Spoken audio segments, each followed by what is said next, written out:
السلام عليك يا ابن رسول الله. إمام حسين إمام حسين إمام حسين إمام حسين إمام حسين إمام حسين إمام حسين إمام حسين. He is the son of Ali and Fatima. He is the grandson of Muhammad Rasulullah. He is the carrier of the purest heart. In his blessed house, so he's shining like a star. He has the highest status one can gain. Allah, look at the heart of Imam Hussein. Allah, look at the heart of Imam Hussein. Allah, look at the heart of Imam Hussein. أعوذ بالله من الشيطان الرجيم.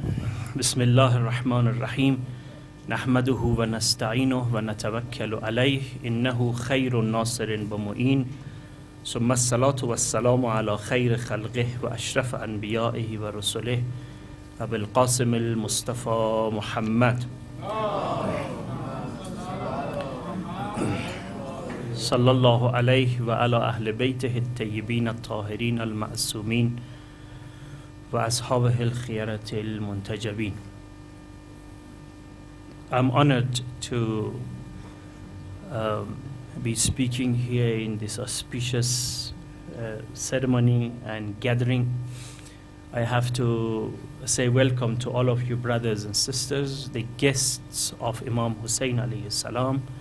Alhamdulillah, like every night we have brothers and sisters who are participating. Especially we have brother Fahima. Thank you very much for participating. The brothers from IRIC, which inshallah we will meet them. There is Majlis of Ulama. Brothers are here, Mir Fenderski and the brothers, Brother Safari, everyone. Also a special thanks to the journalists who are covering our stories. I saw today, I was browsing the net, I realized that a lot of news agencies has been talking about our program, and inshallah the news will go to everyone and we are going to have a successful gathering. Here is Dr. Sadiq Ramazani, the ex-cultural attaché of Islamic Republic in Tunisia, one of the activists in the field of Islam overseas. Thank you very much for your participation. All brothers and sisters, you are welcome. The capacity of the message of Imam Hussein and the revolution that he founded is enormous. I was reading a sentence by Mahatma Gandhi today, which was amazing. He says, if I had an army like those 72 people who helped Imam Hussein alayhi salam, I would conquer India in 24 hours. That's a great leader. So if I had an army of the type of people who helped Imam Hussein, I would conquer India in 24 hours. And the same Mahatma Gandhi says, for me to free India, the biggest teacher I had was Imam Hussein, because I learned from Imam Hussein how to resist. The passive resistance that he is the founder is one of those ideas that actually Mahatma Gandhi has been following it. And amazingly, there is an amazing saying by Nelson Mandela also. He says that I was fed up with jail, waking every day up, looking at the four walls. I don't know if you have been to South Africa or not, or you have any idea about Mandela's jail, or not, but I have been there. I have been inside the jail, that cell that Nelson Mandela was in prison. And I have produced also a documentary on Muslim friends of Mandela, which was broadcasted from Sahar TV station.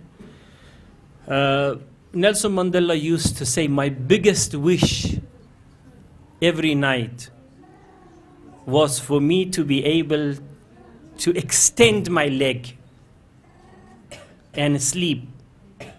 And it never happened in 27 years. It was so small. So I was fed up with jail. And all of a sudden, one day, I have decided to surrender to the will of the white government of South Africa. So I told them to come and negotiate. But as I was waiting for them, I thought of the pains of Hoseini. And then I said, never, never that is going to happen. Imam Hussein's revolution has got such an enormous capacity. Who can inspire Nelson Mandela of the 14th century and Mahatma Gandhi of the 14th century? But unfortunately today, we have reduced Hoseini to a doctor, to a painkiller, to a cancer treatment tool. We are using Hoseini for a small, small wish of this world, for our debts, for our marriage problems, for small, small issues. You know, it's just like using a jumbo jet aeroplane to carry a fly from one town to another town. People will laugh at you. But this is an aeroplane who can take 700 passengers. So many tons of loads of logistics you can take. You using it just for a fly. That's exactly what we're doing. Imam Hoseini is a tool for you to cure your pains and problems. That's why, and we are responsible also. It's not you. You are Mr. Nobody. You have any role on that. It was us, the people with turban, who came behind the same speakers and told you, whoever has got pain, say Ya Hussein. Whoever has got problems, say Ya Hussein. Whoever doesn't have a child, let us cry for Hussein. My brothers, my sisters, Hussein is a tool of salvation. Hussein is a media for us to reach to the height of humanity. Hussein is a teacher. He's not a medical treater for your small disease. Hussein is a person that you can listen to him and you can free your country. You can free the humanity. You can inspire mankind by the message of this Hussein. Don't reduce it to just a disease treater.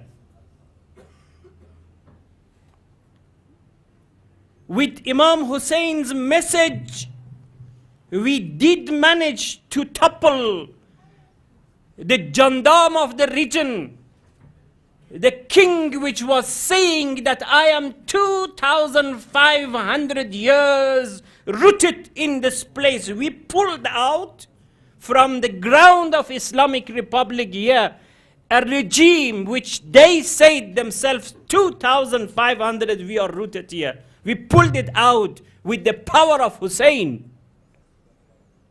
And then immediately when we are victorious in that big fight, they have imposed a war that, my brothers and my sisters, if Hussein was not there, we were not going to win that war.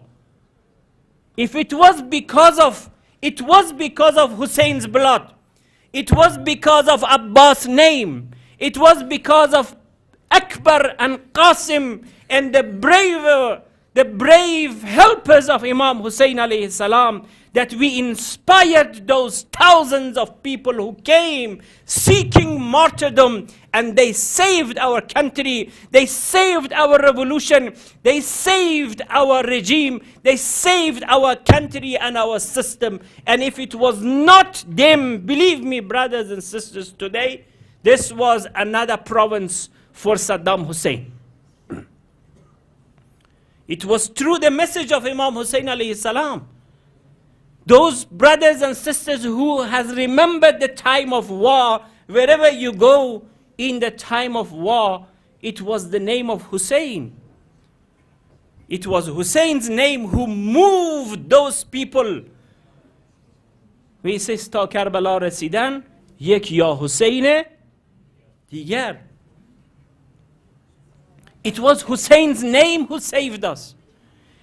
Hussein's name has got so much capacity who can help you win the biggest war, which the whole world were one side and we were alone. We were completely alone. The whole world were helping Saddam Hussein, but no one were helping us. But we became the winner of the war because of Hussein's name. That is the capacity of Karbala's message. We reduced it to what? Just look at all of these hayats that you go. Everyone goes for a small wish. And we have to recapture Hussein.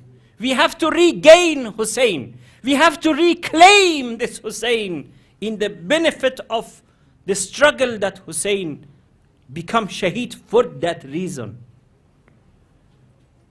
Because the Hussein which was Shaheed in Karbala is 100% different from the Hussein that they are killing him every night here. Hussein who become a shop for some shopkeepers who make money. Hussein which is not the tool and the vehicle of salvation. Hussein who is a corner for him, who is a shop for him to make money. It's a completely two different Hussein. Hussein that we know, and Hussein that we understand, and Hussein that we love is that Hussein whom he has got such an enormous capacity that after 14th century can inspire so many millions of people.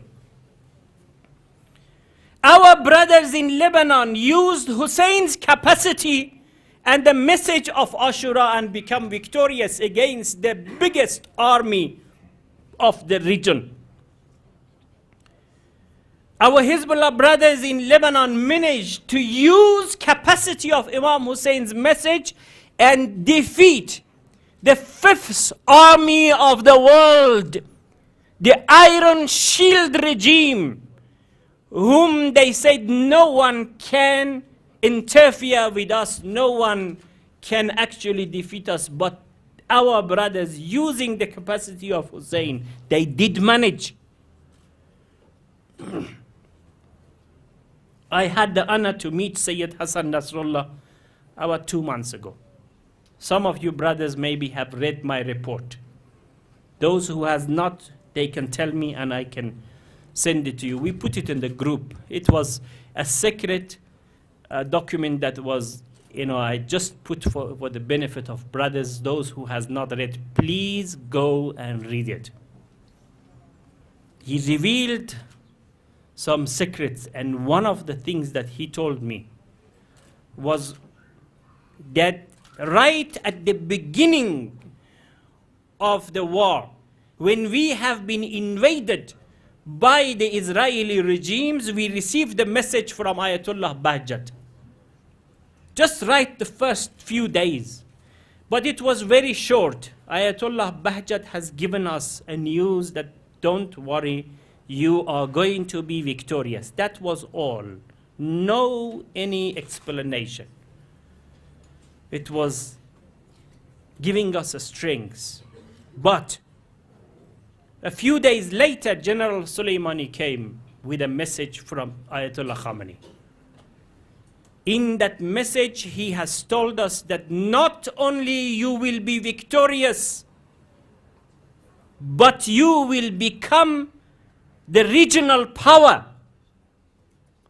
To that extent that he said, I have told to General Soleimani that leave alone being victorious, we just want to come out of this field alive. Leave alone being victorious. But then he told me, can you see, today we are ruling here.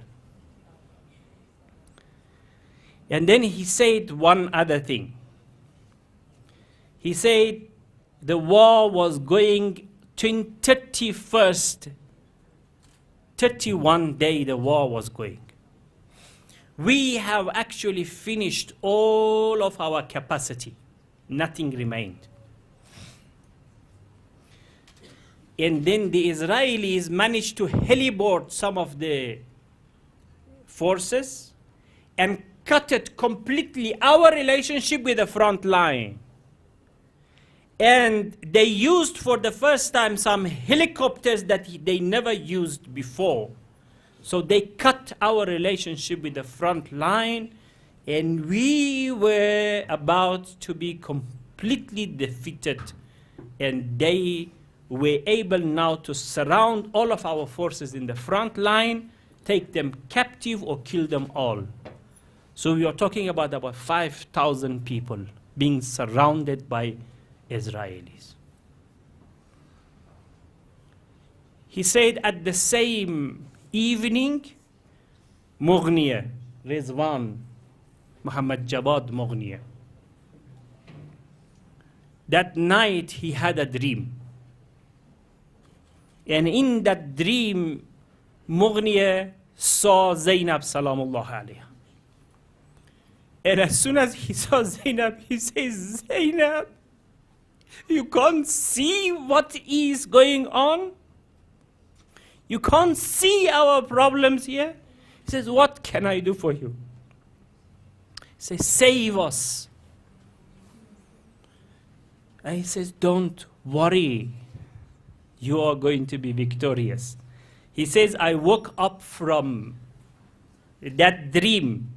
When I wake up from that dream, one of the helicopters of the Israelis crashed down to the ground that we didn't know from where, because we didn't have any missiles to hit at that particular helicopter.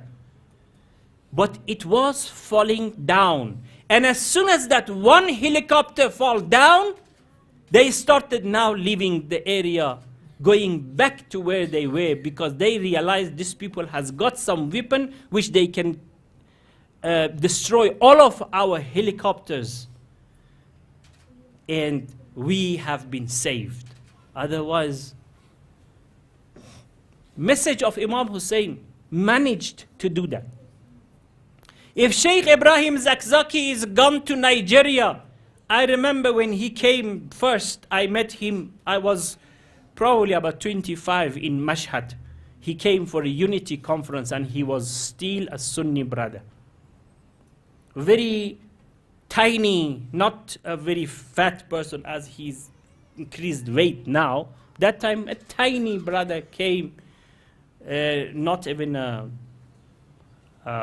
somebody who believes in Ahlul Bayt alayhimus salam. One meeting with Imam Khomeini rahmatullah alayh, and he transformed. When he goes back to Nigeria, it's only 500 Shias there. Today, 15 million people we have because of Imam Hussein's message. Has got the capacity. But now, this message has been reduced to what? Go to all of these hayats that you go. So many people today, they are distributing food. So many millions of people goes to the masjids, cry, weep, not understanding the message of Imam Hussein. Come out به قول ما مشهدیا احمد پوده همو که بوده. Exactly what it is. You are the same person. While you are supposed that this is a bathroom, you go inside, when you come out you should be clean. It's a shower. Go and clean yourself. But you go, you come back as dirty as you were. That means Imam Hussein's message hasn't gone through to your brain. Because Imam Hussein's message doesn't go through inside you with food. It goes with logic. Because Imam Hussein is a logical person. Believe me, we were supposed to have one of these reciters for Muharram 2 years ago for Imam Hussein Square. We have negotiated with three of them. They were not asking less than 10 million for just one performance of 20 minutes.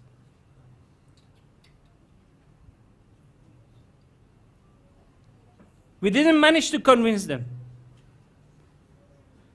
Finally, one of them accepted 10 million, and we gave them. We had to give them. No way. Is that really what Imam Hussein alayhi salam wants? Believe me, there was a lot of brothers whom I have approached. Brother, is it possible for you to come here and perform some maddahi or something here? The first question, how much? Please. That's why we have to treasure a person like Nader Bakhtiyari, who came here and who had a beautiful recitation of performance of poetry that we enjoyed, because sincerity is there. He didn't ask for money.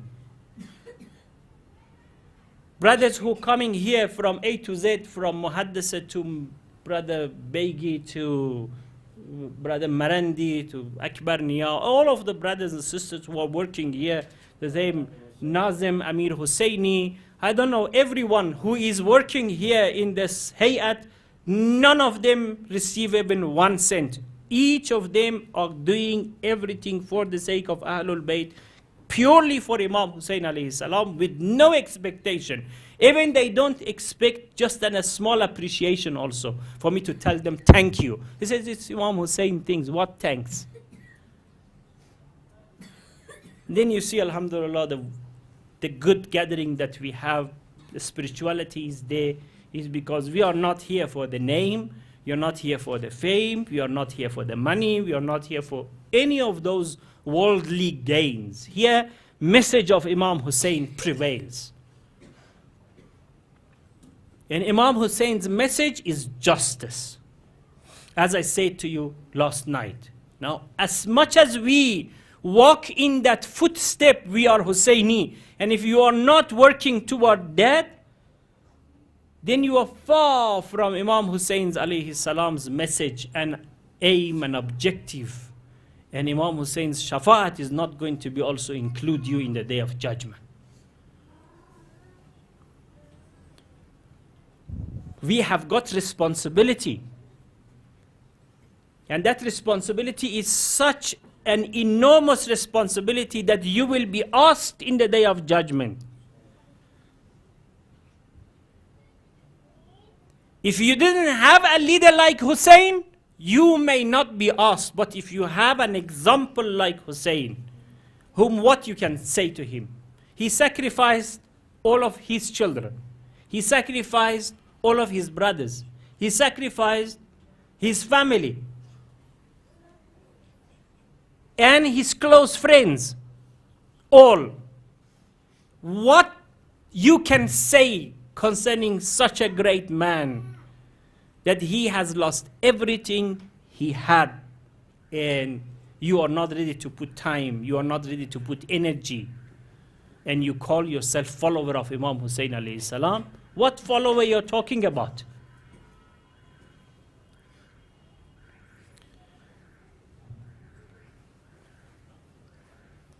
And we were talking about enjoining the good and forbidding the evil. And we said already, whenever you want to start this, you have to start from the biggest evil in society. And you must look at that. What is the biggest evil today? You must look, you must have an analyzation, you must have a vision. Only the people of vision will be guided to right path. If you don't have vision, my brother and my sister, you will be played with.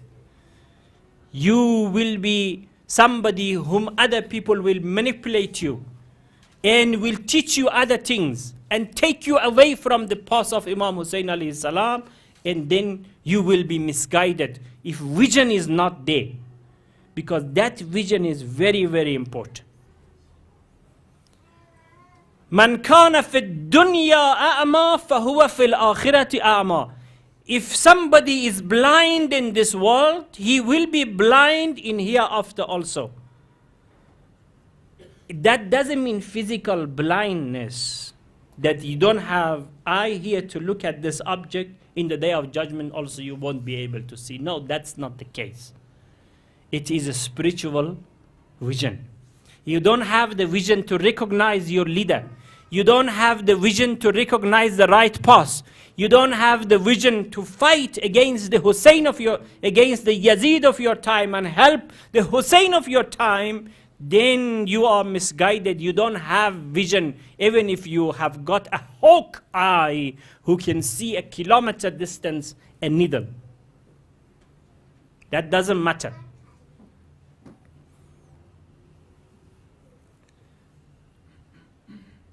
And that is something that we have to take. If this Muharram finish, this days of Ashura finish, and we already know our duty about Imam Hussein, and our line is drawn, and we know if you are in the path of Hussein, then happy you, thank you very much. Even if you have not wept any drop of tears from your eyes and you haven't beaten your chest. But if you are guided to the path of Imam Hussein, happy you. You should be very glad of. But if you weep, instead of tear, the water, blood, and you beat your chest that you need the stitches, and you have the chains and all of those efforts and nazr and this and that, but you don't walk in the path of Imam Hussein alayhi salam, that is exactly what Yazid also wanted to do that. Remember who is the first person who mourned for Imam Hussein? Do you know who is that? Yazid himself. Do you know who made the first majlis for Imam Hussein? The first majlis for Imam Hussein is made by Yazid. It's made by Yazid. He paid to some people who talk about, to mourn about Imam Hussein alayhi salam, to tell to people that, listen, it was not me who killed him, it was somebody else. Just to misguide people about the truth. So it is possible for you to have majlis of Imam Hussein, but the host is Yazid. Shah in his time, he had majlis for Imam Hussein. Shah in his time would go to Mashhad. I saw himself came from the airport. Our school was right opposite the Darul Zuhd, and he came and he just passed there, and he went to Imam Riza's shrine. A few of these akhuns were behind him, following, going there to Mashhad.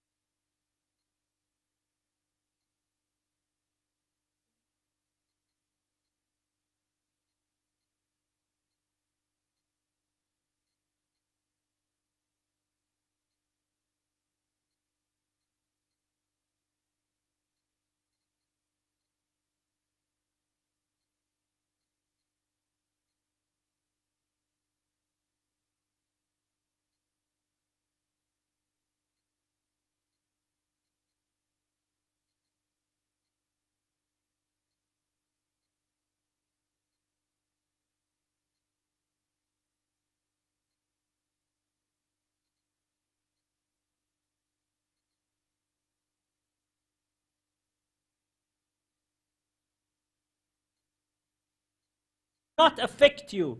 It will not give you salvation. The distorted Hussein is only good for your headache, for your cancer, for your disease. The distorted Hussein is only good for your debt, for your marriage problems, for job finding, for this and that. Small Hussein, poor Hussein, that enormous Hussein who can actually give you salvation, that's completely somebody else. We have not known that Hussein, unfortunately. And that's why the mystical part of Imam Hussein alayhi salam comes, that we have to understand this Hussein, for him, the whole reaching to Allah subhanahu wa ta'ala is aim and objective that he has got focused on reaching to Allah. By shahadat, by martyrdom, Imam Hussein alayhi salam has got a greatest victory. He says, I have reached to the highest place a human being can reach. That was his aim and objective. That's why, you know, one of the fine, epic things that you hear from Imam Hussein alayhi salam, he says, قَدْ حَوَّنَ عَلَيَّ أَنَّهُ بِعَيْنِ اللَّهِ. That everything, they came to him, so many people are dead, their bodies are lying over here, Abbas is there, Qasim is there, Akbar is there, Asghar become like that, but you smiling, your face turns red, you are more bright, what's happening? Why you're so excited? Then he says, قَدْ حَوَّنَ عَلَيَّ أَنَّهُ بِعَيْنِ اللَّهِ. Why I should not be happy? Allah is watching. He is watching me. It's before eyes of Allah. And it's beautiful. There was greatest ulama like Ayatollah, the one who has Hashim Haddad. He says, philosophy of Imam Hussein, even if you want to cry, that cry should be cry of happiness. You know, sometimes when you are extremely happy, you also cry. Imam Hussein reached to the height of the humanity. It is not possible to be above that position. So he reached to the highest place. And if it was not possible, if Imam Hussein was not giving the best of what he had. لَن تَنَالُوا الْبِرَّ حَتَّى تُنْفِقُوا مِمَّا تُحِبُّونَ. You will not reach to the height of goodness until you give what is the best. The best thing that you have, give it that. What you love the best. Ibrahim. Is it Ismail? So the test of Ibrahim, the weak point of Ibrahim was Ismail. If Ibrahim would give all of his life, his money, Allah will look at him and say, no, that is not something you love. You don't love money.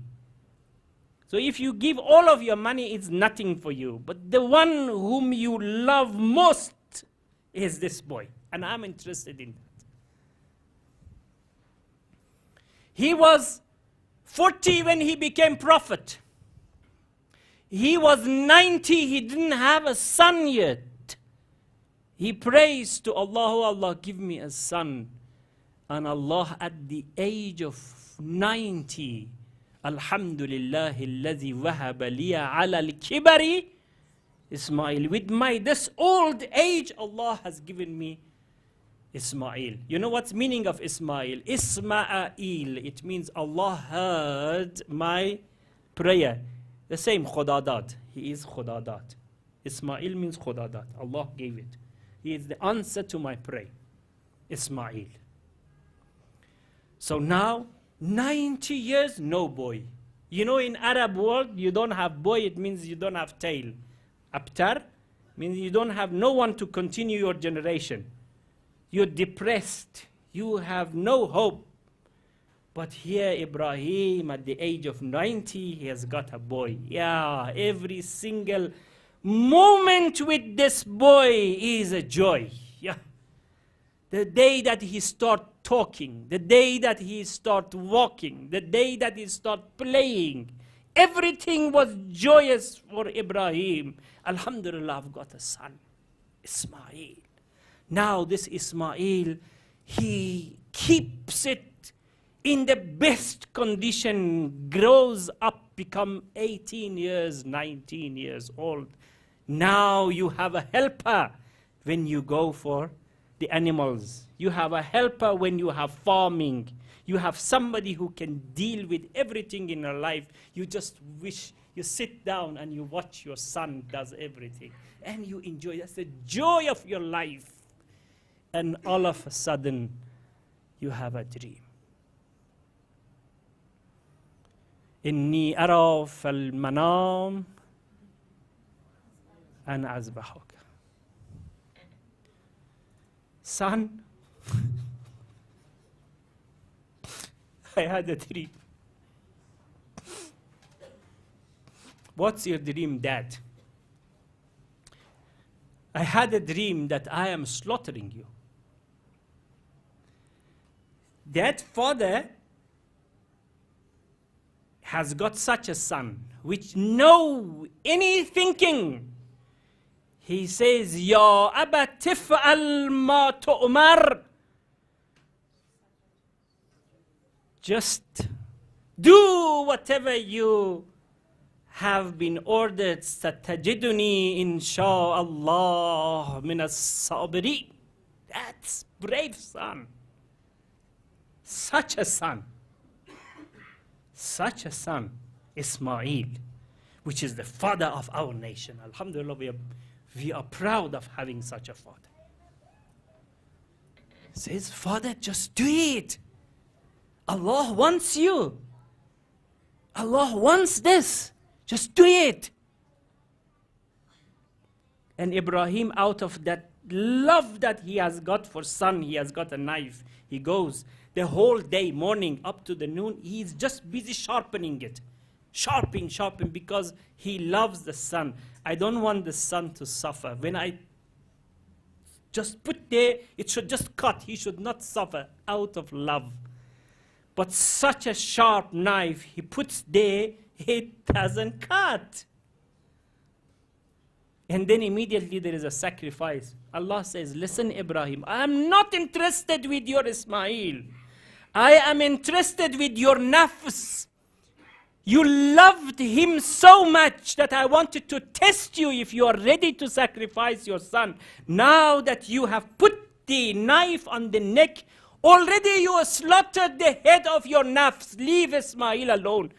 Just sacrifice the lamb. Because to me you have passed your test. And then Allah, at the age of 115, Allah says to Ibrahim, Inni ja'iluka linnasi imama. Before that, he is not an imam. He is only a prophet. But the message of imamat, the appointment to imamat comes 60, 70 years later after when he have actually fulfilled the biggest test ever a mankind can go. And here we have another field in Karbala. We have a Hussein out of the same Ismail.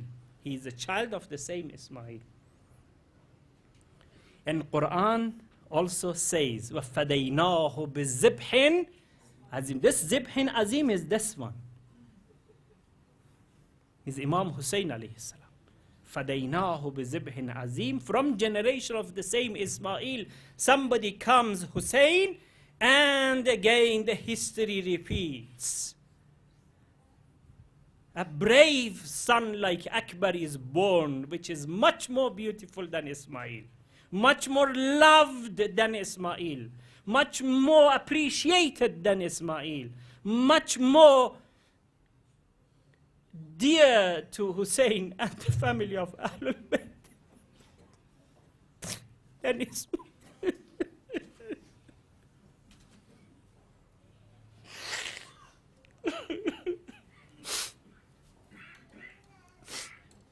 And Hussein is seeking what? Allah subhanahu wa ta'ala. And here is the test. Says, گفت کی فرزند مقبل آمدی آفت جان راحت دل آمدی. Continues. Last night brother Karimi was reading that. چون تو را می خواهد از من رونما رونما شو جانب او رونما لیس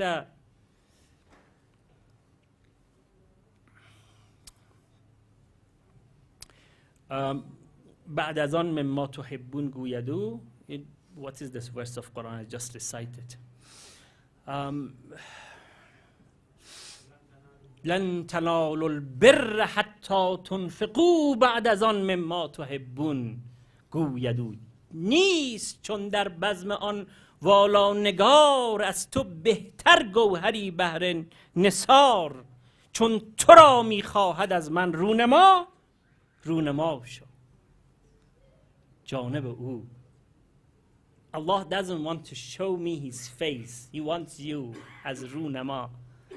So رونما شو جانب او رونما.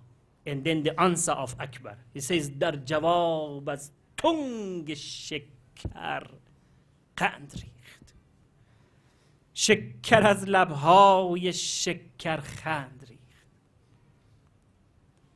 And then he asked for permission, and Imam Hussein alayhi salam immediately gives the permission, because although I love you Akbar, but I love somebody else more.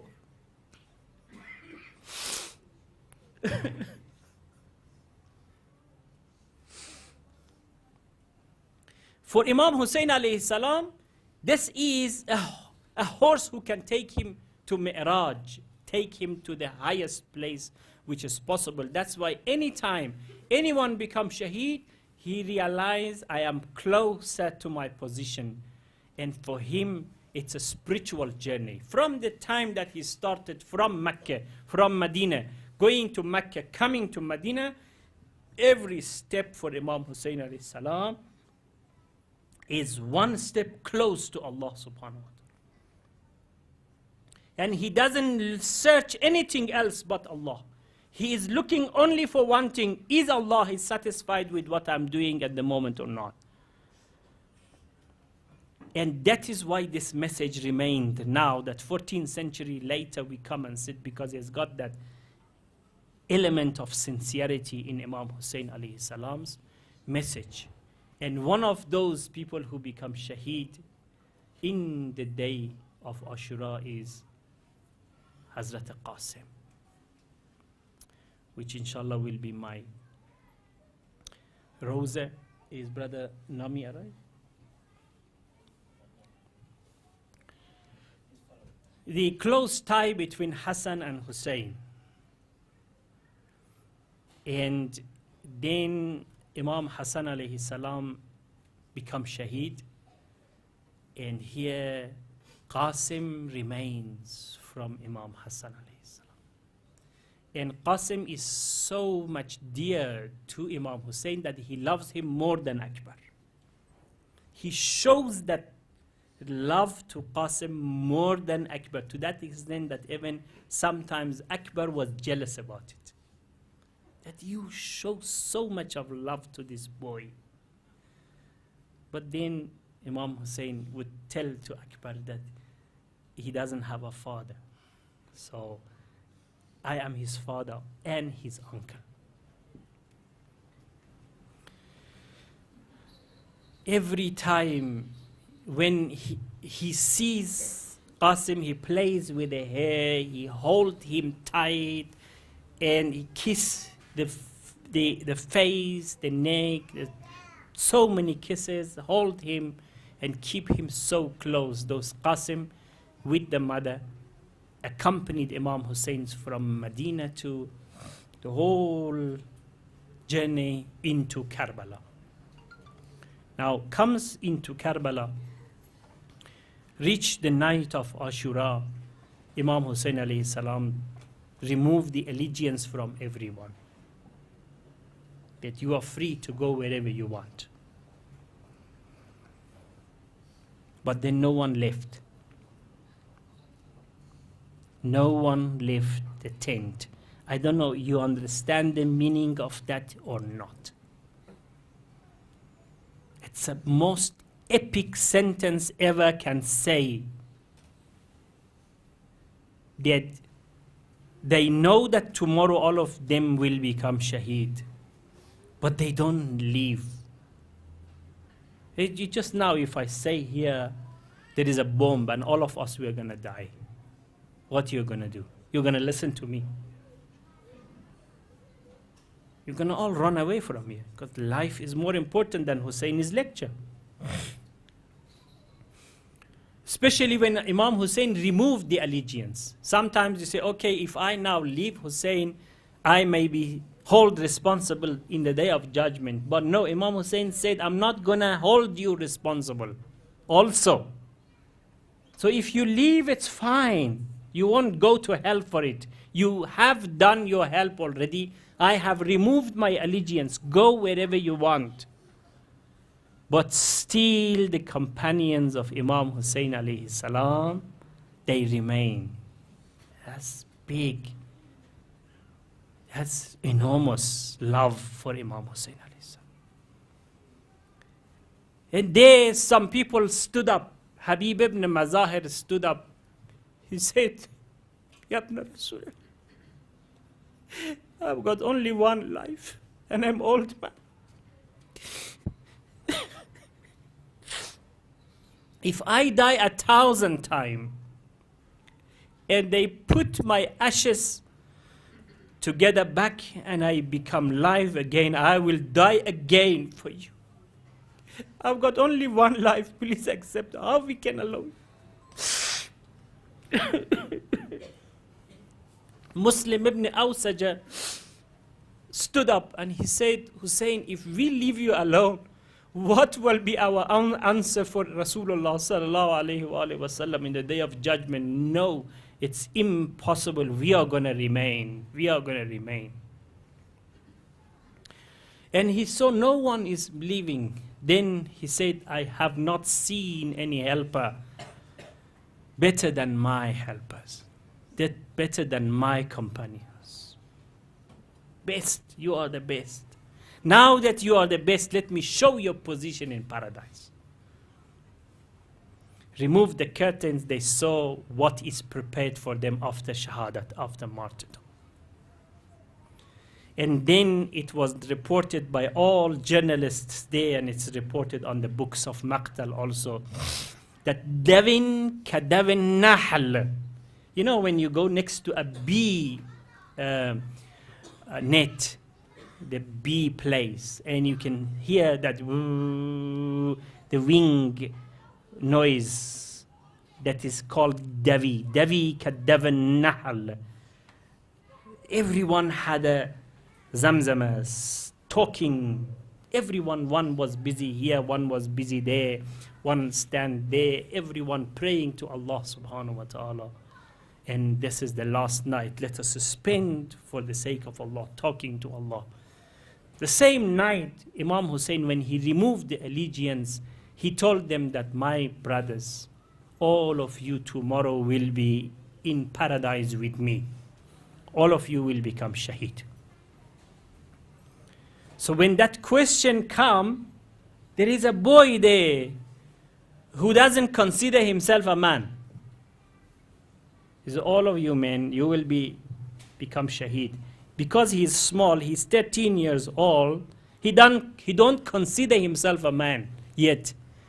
He asks, uncle, I've got a question. Am I going to be shaheed tomorrow also?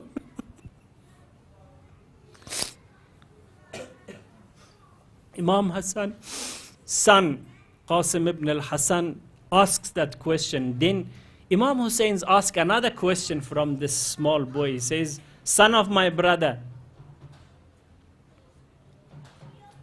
how is this for you? And the brave answer of Qasim, he says, Ya Ammi, Ahla min al-asal, better than honey. Better than Then Imam says, yes, son of my brother, you also will be among the shuhada.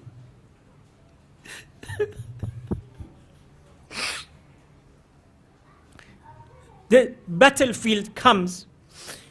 Here Akbar is gone. Until Akbar was alive, Imam Hussein did not allow any of the children of Ahlul Bayt to go. First, he sent his own son. First, start with his own sacrifice. And then it was time for Qasim. He saw that Aun is gone, Ja'far is gone, Muhammad is gone, and Akbar is also gone. Remain alone, young person, remain alone. All of my people which I was relating to them, they are gone. He goes to uncle, says, uncle, the head is down. Give me permission.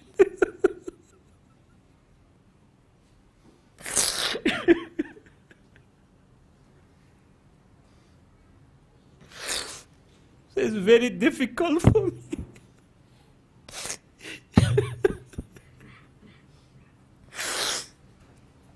You must go and ask permission from your mother. He says, uncle, my mother has sent me. He himself put the belt and the sword on me, and he asked me to come and ask for permission. Very difficult for Imam Hussein alayhi salam. But finally he gave permission, and Qasim ibn al-Hasan went bravely fight, bravely, and become shaheed. And all of this is to leave a legacy of the epic story that we have to, inshallah, listen. وآخر دعوانا أن الحمد لله رب العالمين وسيعلم الذين ظلموا أي منقلب ينقلبون.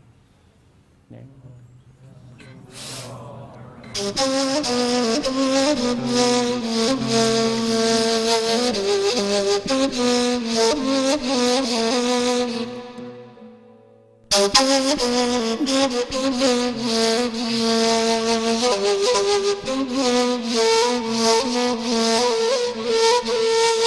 you.